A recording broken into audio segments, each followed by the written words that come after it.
ان کو بلانے سے پہلے اگر ایک درخواست کروں، شاید اگر آپ مان لیں تو پیچھے میں جو لوگ ہیں اب آگے کی طرف آ جائیے، دعا کا وقت آ جائے گا، دعا ہو جائے گی، آگے کی طرف آ جائیے۔ ماشاءاللہ کیا بات ہے، آ جائیے، کرسی لانے کی ضرورت نہیں ہے، کرسی آگے کی طرف خالی ہے، آپ آ جائیے۔ ماشاءاللہ پورے نوجوان آ رہے ہیں آگے کی طرف، آپ بالکل آگے کی طرف آ جائیے، آ جائیے۔ ماشاءاللہ گرامی قدر، یہ عشاء کے بعد یہ پروگرام کا آغاز ہوا اور قرآن مجید کی تلاوتیں بھی ہوئی، نعت پاک بھی پڑھی گئی، بہت ساری باتیں آپ کے درمیان آ چکی ہیں۔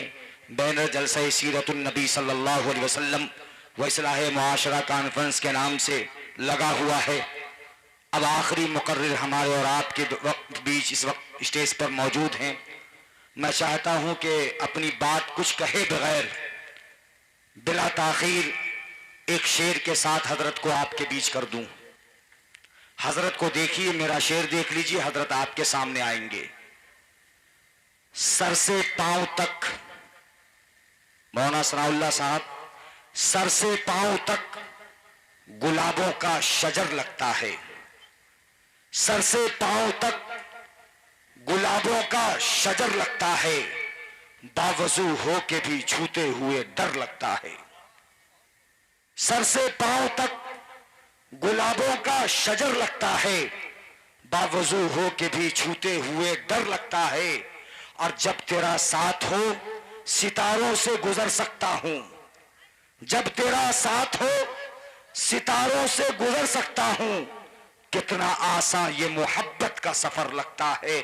آئیے اس خوبصورت سماعت کے حوالے حضرت مولانا انوار اللہ فلک صاحب دامت برکاتہ العالیہ کو میں بڑے ہی ادب احترام کے ساتھ آواز دیتا ہوں کہ آپ تشریف لائیں اور اپنی نورانی، عرفانی، حقانی بیان سے اس پیاسی امت کو سیراب فرمائیں۔ السلام علیکم ورحمۃ اللہ وبرکاتہ۔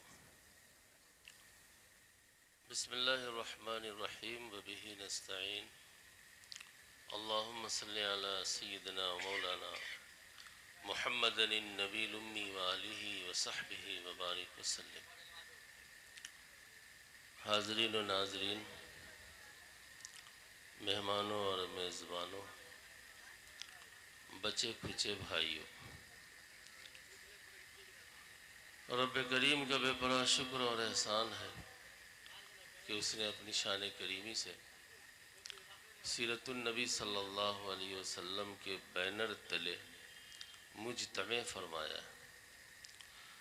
اللہ تعالیٰ ہماری کمی کوتاہی کو اپنے شان کریمی سے معاف فرما دے اور اس اجلاس کی جملہ مساعی کو شرف قبولیت بخش دے۔ چند باتیں عرض کرنی ہے۔ نمبر 1، نبی رحمت صلی اللہ علیہ وسلم کی سیرت کا حاصل ہے اللہ کی فرما برداری اور مخلوق خدا کی خدمت گزاری۔ نبی رحمت صلی اللہ علیہ وسلم کی سیرت کا حاصل اور خلاصہ ہے اللہ کی فرما برداری، اللہ کی فرما برداری اور مخلوق خدا کی خدمت گزاری۔ اگر یہ صفت ہمارے اور آپ میں ہے تو سمجھ لینا چاہیے کہ ہم اور آپ نبی رحمت صلی اللہ علیہ وسلم کی سیرت کے علم بردار ہیں۔ اگر نہیں ہیں تو پھر اس کی اصل کی طرف لوٹنے کا حوصلہ پیدا کرنا چاہیے۔ نبی رحمت صلی اللہ علیہ وسلم کی سیرت کوئی مجسمہ نہیں ہے کہ آپ اس پر گل چڑھا دیں، چادر چڑھا دیں۔ کچھ لوگ تو چادر پڑے کو چڑھاتے ہیں اور کچھ لوگ جو بہت اپنے آپ کو سپر سمجھتے ہیں وہ کھڑے کو چڑھاتے ہیں، لیکن چڑھاتا تو دونوں ہے۔ چادر چڑھاتا تو دونوں ہے، فرق یہ ہے کہ ایک ٹیم پڑے کو چڑھاتے ہیں اور دوسری ٹیم کھڑے کو چڑھاتی ہے۔ چڑھانا تو ہے، لیکن نبی رحمت صلی اللہ علیہ وسلم کی سیرت کوئی مجسمہ نہیں ہے کہ آپ اس پر گل پوشی کریں، چادر پوشی کریں۔ نبی رحمت صلی اللہ علیہ وسلم کی سیرت تو ہم سے اور آپ سے عمل کا مطالبہ کرتی ہے۔ اگر آقا صلی اللہ علیہ وسلم سے اور ان کی سیرت سے واقعی بھلنے والوں آپ کو محبت ہے تو محبت کا ہمیشہ مطالبہ رہا ہے، نہیں کوئی ایسی محبت ہے چاہے صحیح ہو کہ غلط، دونوں میں مطالبہ ہے۔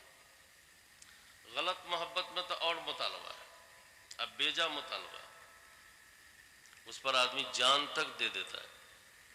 اور صحیح محبت میں بھی مطالبہ ہے، جیسے نکاح کے ذریعے سے جو بیوی آتی ہے زندگی میں، اللہ محبت ڈالتا ہے، تو کیا اس محبت کا مطالبہ نہیں ہے؟ ملنے سے پہلے ہی نان و نفقہ، سکنا، دیگر ہوائے جات و ضروریات سب مستولی کر دیا جاتا ہے، سوار کر دیا جاتا ہے، تو محبت کا مطالبہ ہے۔ جب محمد رسول اللہ صلی اللہ علیہ وسلم سے واقعی آپ کو محبت ہے، ان کی سیرت و کردار سے محبت ہے، تو ان کی محبت اور ان کی سیرت ہم سے عمل کا مطالبہ کرتی ہے، عمل مانگتی ہے، عمل کا مطالبہ کرتی ہے۔ نبی رحمت کی محبت کا مطالبہ، چند مطالبات آپ کی خدمت میں عرض کرتا ہوں۔ نمبر 1، محمد صلی اللہ علیہ وسلم سے اگر آپ کو محبت ہے تو کوئی ان کا ماننے والا جاہل نہ رہے، کوئی ان کا جاننے والا اور کوئی ان کو ماننے والا جاہل نہ رہے۔ اگر وہ جاہل ہے تو اس کو سمجھنا چاہیے کہ وہ صحیح معنوں میں محمد رسول اللہ صلی اللہ علیہ وسلم کی سیرت کا حق ادا کرنے والا کر ہی نہیں سکتا ہے، اور محبت کرنے والا بھی نہیں ہے، وہ کچھ سے کچھ کر جائے گا، محبت نہیں کر سکے۔ تو نمبر 1، ان کی محبت کا مطالبہ ہے تعلیم۔ بھلنی والوں پڑھو گے تو آگے بڑھو گے، نہیں پڑھو گے تو نہیں بڑھو گے، اس لیے پڑھو۔ محمد صلی اللہ علیہ وسلم کی محبت کا مطالبہ ہے کہ ہم ٹانگ کھینچنے والے نہ بنے، ہم ہاتھ کھینچنے والے بنے، اس لیے کہ ٹانگ کھینچنے سے ایک کھڑا آدمی منہ کے بل گر جائے گا، اور ہاتھ کھینچنے سے ایک پڑا آدمی کھڑا ہو جائے گا۔ یہ محمد رسول اللہ صلی اللہ علیہ وسلم کی سیرت کا مطالبہ ہے، ان کی محبت کا مطالبہ۔ اب بھلا بتاؤ، بھلنی میں ہاتھ کھینچنے والے لوگ ہیں یا ٹانگ کھینچنے والے لوگ ہیں؟ تو آج سے ٹانگ کھینچنا چھوڑ دیں اور ہاتھ کھینچنے کا اپنے آپ سے ایگریمنٹ کریں، اپنے آپ سے معاہدہ کریں کہ ہم ہاتھ کھینچنے والے تو بن سکتے ہیں، ٹانگ کھینچنے والے نہیں بن سکتے۔ مزاج ٹانگ کھینچنے کا بچ گیا۔ محمد رسول اللہ صلی اللہ علیہ وسلم کی سیرت و کردار، ان کی محبت کا مطالبہ ہے کہ ہم سہولت پہنچانے والے، سکھ پہنچانے والے بنے، دکھ پہنچانے کا ذریعہ نہ بنے۔ اب بھلا بتائیے، یہ تو اسلام ہے، یہ تو آقا صلی اللہ علیہ وسلم کی سیرت کی مجلس ہے۔ دنیا کی اس وقت کوئی بھی تنظیم اور کوئی بھی کام اس طرح سے رات کے 2 بجے تک، جبکہ بہت سارے لوگ آپ کے گاؤں میں تہجد گزار بھی ہوں گے، بہت سارے لوگوں کو نیند کا عارضہ بھی ہوگا، وہ خواب آور گولی کھا کے سونا چاہتے ہوں گے پھر بھی نیند نہیں آتی ہوگی، اس کے باوجود اس چھوٹے سے جلسے کے لیے آپ کی مائکنگ کہاں تک ہے؟ یہاں سے پتہ چلتا ہے کہ بھلنی میں اینٹ کا مکان تو ہے، شعور کا دیوالیہ ہے، شعور کا دیوالیہ ہے، چاہے جس کے شعور کا دیوالیہ ہو۔ اللہ بتائیے، کبھی بھی صوتی آلودگی پر دنیا کروڑوں روپیہ خرچ کر کے کانفرنسیں کر رہی ہیں کہ صوتی آلودگی سے انسان کی صحت و سلامتی متاثر ہوتی، اور ہم کیا بولتے ہیں اس کو؟ ایکو، اورو بڑھاؤ اورو بڑھاؤ۔ اگر بس چلے نا ہم لوگوں کا تو یہ پورا کو منہ میں گھسا لیں گے، یہ پورا مائک ہے نا، اس کو منہ کے اندر گھسا لیں وہ بس نہیں. ذرا سا سوچیے کہ آپ کی آواز کہاں جا رہی ہے، اس آواز سے آپ کی کون سی عبادت ہو رہی ہے جو پورے گاؤں میں جا رہی ہے. آپ کہتے ہیں لوگ سن رہے ہیں، میں قسم کھا کے کہوں تو ہانی سے نہیں ہوگا، آپ کی آواز کو کوئی باہر سن نہیں رہا. ہم لوگ جتنے مولانا بیٹھے ہوئے تھے ایمانداری سے بولیے ایکوں کو سنیں سوائے اس کے کہ مائک کی آواز پہنچ رہی ہے. جب ہم ہی نہیں سنے ہیں آپ سے ہم کیا امید رکھیں کہ آپ سنے ہوں گے. مائک پورے گاؤں میں، یہودی، عیسائی، دوسری مذہب کے لوگ کانفرنس کرتے ہیں، اور جس وقت ان کی کانفرنس سے ختم ہوتی ہے اس وقت ہماری شروع ہوتی ہے. اللہ کے بندو، دیہات کی قدر نہیں ہے، قدر تو اس میموری کی ہے. میں اسی کی تلاش میں رہتا ہوں، اس کی تلاش. کام اس سے چلتا ہے، میموری سے چلتا ہے. محمد رسول اللہ صلی اللہ علیہ وسلم کی سیرت کے نام پر رات کے بڑے حصے آواز کے ذریعے سے تکلیف کا باعث بننا کبھی بھی ہمارے لیے روا نہیں. ہمارے سیتامڑھی میں راجو پٹی میں ایک جلسہ تھا. جلسہ کس کمپنی کا تھا ہم نہیں بتا سکتے، لیکن کئی ایک بڑے ڈاکٹر آ کر کے شہر کے کئی مولانا سے کہا کہ پتہ نہیں آپ لوگ کو کیا ہو گیا، رات آپ لوگ مائک پر جھگڑا کر رہے تھے. نیند آتی تھی پھر ٹوٹتی تھی، نیند آتی تھی پھر ٹوٹتی تھی. آپ کہیں گے کہ ہم لوگ تو سنجیدگی سے کرتے ہیں اور دوسرے لوگ تو روڈ گھیر کر کے پوری رات چلاتے ہیں. اے مسلمانوں، یاد رکھو، پیخانہ کو پیخانہ سے صاف نہیں کیا جا سکتا، پیشاب کو پیشاب سے صاف نہیں کیا جا سکتا. گندگی کا مقابلہ آپ گندگی سے نہیں کر سکتے. آپ کو شعور دینا ہوگا، آپ کو فکر دینی ہوگی، آپ کو منصوبہ دینا ہوگا، پلاننگ دینی ہوگی. صرف شور کر لینا ہم سمجھتے ہیں کہ ہمارا جلسہ بہت کامیاب ہوگا. محمد رسول اللہ صلی اللہ علیہ وسلم کی سیرت مطالبہ کرتی ہے کہ میرا ماننے والا کسی کی دشواری کا ذریعہ نہ بنے، کسی کی پریشانی کا ذریعہ نہ بنے. یہاں تک کہ رسول اللہ صلی اللہ علیہ وسلم نے رہنمائی فرمائی کہ کوئی اپنے چھت کا پانی سڑک پر اوپن نہ گرائے، اوپن نہ ہو کر نہ گرائے. ہمارے ہاں مزاج ہے 50 لاکھ کا مکان بنا لیں گے، اب 5,000 روپیہ خرچ کر کے نالی کے پانی کو سیف نہیں کریں گے، اس کو سڑک پر گرائیں گے اور سمجھیں گے کہ یہ کوئی گناہ نہیں ہے. یاد رکھو مائی، پوری رات تہجد پڑھو گے، اگر سڑک کو تکلیف دہ بنائے تو تمہارے تہجد کے ثواب کو یہ گناہ مار دے گا، یہ گناہ کھا جائے گا، یہ برباد کر کے رکھ دے گا. محمد رسول اللہ صلی اللہ علیہ وسلم کی سیرت ہم سے مطالبہ کرتی ہے کہ ہم اپنی نجی زندگی میں، ازدواجی زندگی میں، گاؤں کی زندگی میں، خاندان کی زندگی میں، سماج و معاشرے کی زندگی میں سہولت پہنچانے والے رہیں، آسانی پہنچانے والے رہیں. کسی کے لیے تکلیف کا ذریعہ نہ بنے، کسی کے لیے تکلیف کا ذریعہ نہ بنے. اب اسی سے اندازہ لگا لیجئے کہ رسول اللہ صلی اللہ علیہ وسلم نے پوری دنیا انسانیت کو کیا بانٹا ہے، اپنے عمل سے، اپنے قول سے، اپنی سیرت سے، اپنے کردار سے. محبت بانٹا ہے، راحت تقسیم کیا ہے، رافت کو عام کیا ہے، پیار کو عام کیا ہے. اب پوری دہکتی ہوئی جلی بھنی دنیا کو شادابی عطا کی ہے، فرحت عطا کی ہے اور خوش و مسرت سے مالا مال کیا ہے، مالا مال کیا ہے. آخری بات، تقریر میری ختم، آخری بات.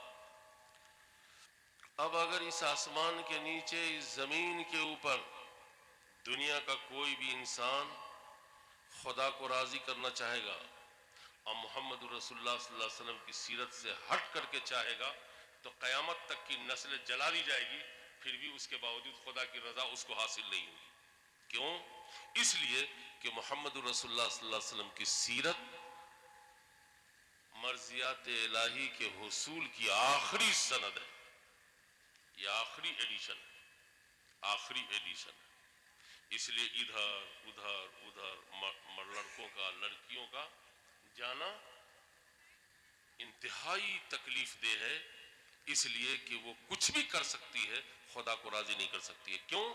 اس لیے کہ محمد رسول اللہ صلی اللہ علیہ وسلم کے زمرے سے نکل گئی، زمرے سے نکل گئی۔ تو حضور صلی اللہ علیہ وسلم کی سیرت کا جو میسج ہے، سیرت کا جو پیغام ہے، اس پیغام کو بھلنی والوں اپنی زندگی میں لاؤ، اپنی زندگی میں لاؤ۔ اس وقت آپ کی یہ بھلنی صرف ایک عارف باللہ کہ وجود مسعود سے دنیا انسانیت اور اہل ایمان کی اصلاح کا قبلہ بنا ہوا ہے۔ نماز کا قبلہ تو ہمارا پچھم طرف ہے، نماز کا قبلہ ہمارا پچھم طرف ہے، لیکن صرف ایک عارف باللہ خدا رسیدہ بزرگ کے قیام کی وجہ سے یہ بھلنی دنیا انسانیت اب خصوصاً ہندوستانی مسلمانوں کہ اصلاح اور فلاح کا قبلہ ہے، یہ قبلہ بھلنی، قبلہ بھلنی۔ میں مائک پر بہت زیادہ نہیں بول سکتا، اور میں مقابلہ اور توارث کا آدمی نہیں ہوں کہ میں مقابلہ کرا کے پیش کروں۔ اللہ نے جو نعمت دی ہے، اس نعمت سے بھلنی والوں آپ کو خوب فائدہ پہنچ رہا ہے، خوب اٹھانے والے بن جائیے، اور اللہ تعالیٰ ان کی عمر میں برکت عطا فرمائے، اور ان کے فیوز و برکات میں، وجود مسعود میں، اور ان کی دعاؤں میں، ان کی آہوں میں اللہ تعالیٰ ہم سب کو حصہ نصیب فرمائے۔ میری دیرینہ خواہش تھی کہ میں مغرب سے لے کر کے عشاء کے بعد تک حضرت کے پاس رہوں گا، لیکن کل ایک ریٹائر داروغہ صاحب کی بچی کے نکاح پڑھانے کا وعدہ ان سے ہو گیا تھا کہ مغرب کے بعد آپ نکاح پڑھا دیجئے گا اور آپ بھلنی چلے جائیے گا، لیکن حضرت کی ملاقات میرے دماغ پر اس قدر سوار رہی کہ وہ میں بھول گیا، یہاں تک کہ میں مبی پر پہنچ گیا۔ پھر وہ ریٹائر داروغہ جی کا فون آیا کہ حضرت آپ کب پہنچیں گے؟ میں فوراً سمجھ، اچھا ہم پہنچ جائیں گے، آپ نہیں گھبرائیے۔ کچھ نہیں بتایا میں کہاں ہوں، کہاں پہنچا ہوں۔ پھر مبی سے لوٹ کر میں گیا۔ یہ میرا پہلا موقع ہے کہ بھلنی آیا ہوں اور حضرت کی زیارت نہیں ہوئی ہے اور حضرت سے ملاقات نہیں ہوئی ہے۔ یہ پہلا موقع ہے، یہ پہلا موقع ہے۔ اللہ تعالیٰ بھلنی والوں نے آپ کو جو رحمت برکت عطا کی، اللہ اکبر، میں بتا نہیں سکتا۔ جو قوم، جو گاؤں، جو بستی خود اپنے آپ کو نہیں پہچانتی ہے، اس کو دنیا نہیں پہچانتی ہے۔ ہم سب اپنے آپ کو پہچانے۔ آپ دربھنگا کے لیے امیدوں کا مرکز ہیں۔ پورے دربھنگا کے چاروں طرف جغرافیائی اعتبار سے واحد یہ بستی ہے بھلنی، جس پر پورے دربھنگا ہی نہیں بلکہ دوسرے اضلاع کے مسلمانوں کی نگاہ ہے، اور آپ امیدوں کے مرکز ہیں۔ جس قدر آپ کی زندگی شریعت سے، سنت سے، اللہ والوں سے، ان کی مجلسوں سے وابستہ ہوگی، اسی قدر بھلنی کا فیض عام ہوگا۔